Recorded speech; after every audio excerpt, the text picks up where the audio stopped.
Hey, Wembley World Entertainment, and of course, Star Trek turned 60. They've just had the convention in Las Vegas over the weekend.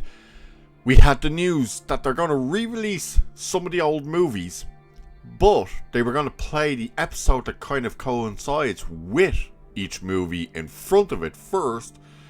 That's in September, I think it was. And they're going to release like the popcorn buckets and stuff.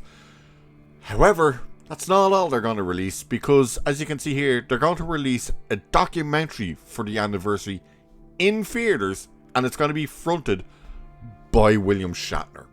That's right, the OG captain himself isn't just fronting this documentary, he's actually executive producing this documentary as well. So it's really interesting. Now, they only have a release date for this thing in the US, so whether or not it plays outside of the US or what way they do it, whether it gets a physical media release or something, I suppose we'll have to find out. But let's take a look at this anyway, because one thing a lot of people were noticing on the build up to the 60th anniversary was the lack of William Shatner. But all of a sudden, he headlined Vegas, and now he's going to headline this. So, in your face, Alex Kurtzman. So, it's saying William Shatner is headlining Star Trek's 60th anniversary after all. Per Deadline, the anniversary documentary, The 60-Year Mission, How Star Trek Changed Television and the World, lands in Regal Theatres stateside on October 9th, with Shatner executive producing and sitting for interviews alongside fellow original series legends Walter Koenig and George Takei. Now, it says sitting alongside. I doubt any of them were together. I would assume they're all just kind of separate interviews. It'd be very interesting if they were all together. So this is the poster for it.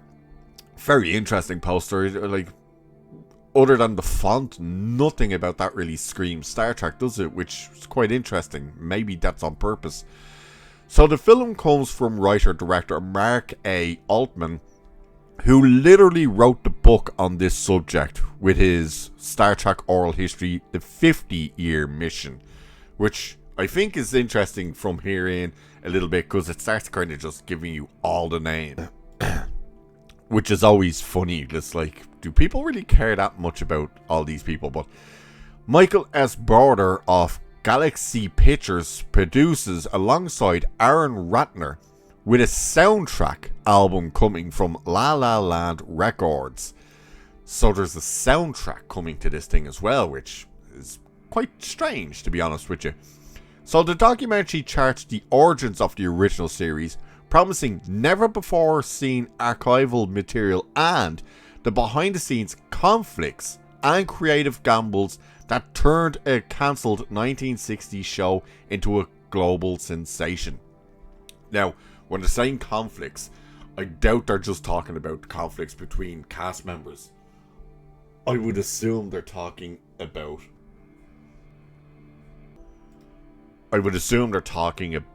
like the arguments Gene Roddenberry had with studio execs and stuff like that. So it says, this film is a love letter to Star Trek, Altman said, calling the Regal release a gift to fans for the show's 60th birthday and predicting it will play to longtime devotees and curious newcomers alike. I wonder who the newcomers would be. No one from Starfleet Academy. Oh, by the way, if you didn't know this, Gary from Nerdrotic, he met some of the cast at Vegas, the convention of Starfleet Academy, and apparently he got a photo with one of them, and apparently the guy was looking at him going like, "You look familiar." Good God, you should see the picture, it's funny. So beyond the original series trio, the interview roster spans the whole franchise. Rod Roddenberry, which I think is funny, it's like spans the franchise, and then it talks about Gene Roddenberry's son, who's just a woke window-licking moron, actually. Jonathan Frakes, Brent Spiner, Denise Cosby, Gates McFadden, Nana Visitor, Robert Picardo, and Strange New Worlds, Ethan Peck and Christina Chong. Plus writers, directors, producers, critics, and celebrity fans. Why would you want to talk with critics? It's a weird one.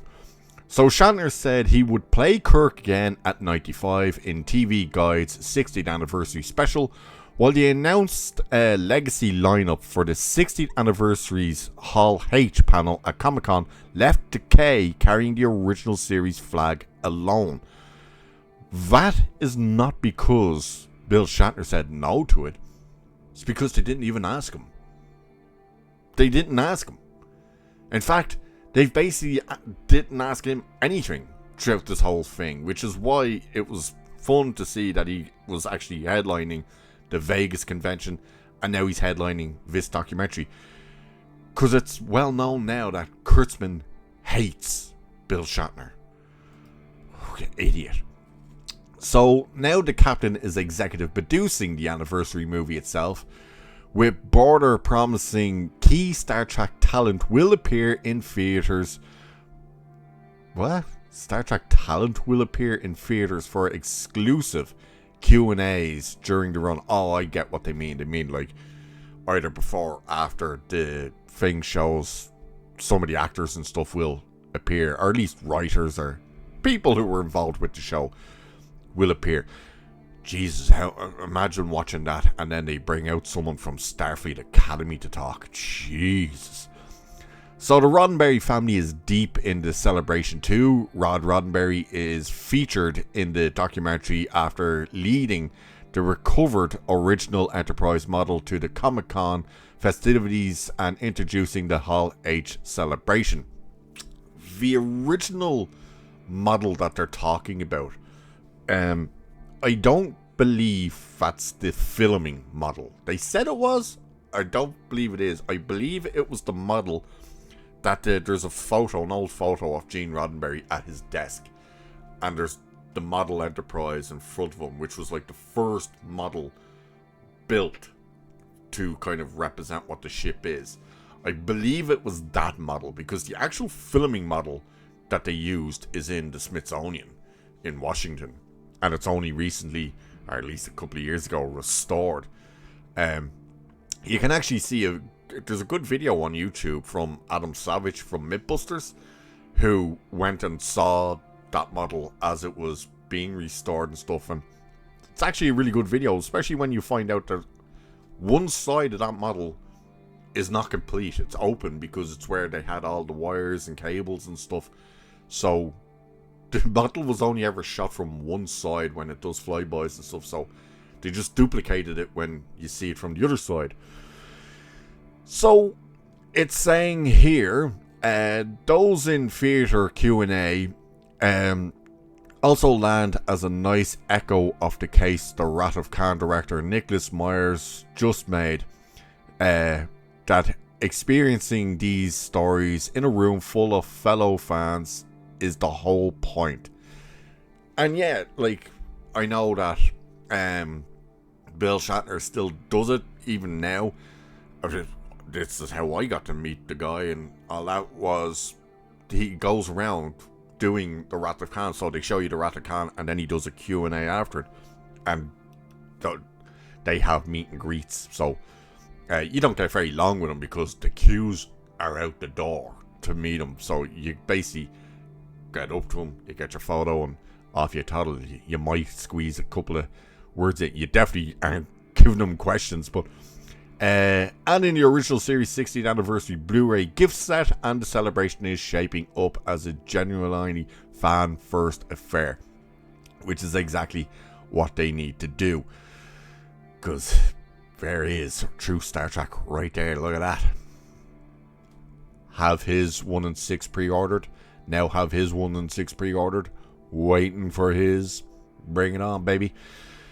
But there you go. They are releasing this 60-year documentary, like an anniversary documentary, that's going to be fronted by William Shatner, who's going to do interviews in it, and he executive produces it. So long overdue. They finally brought Bill Shatner James T. Kirk himself, the one and only James T. Kirk, to front the 60th anniversary. In your face, Kurtzman. So with that, I shall leave it there for this one. So do like, share, subscribe. Make sure you're still subscribed because YouTube are doing weird things. Cheers, and I'll catch you in the next one.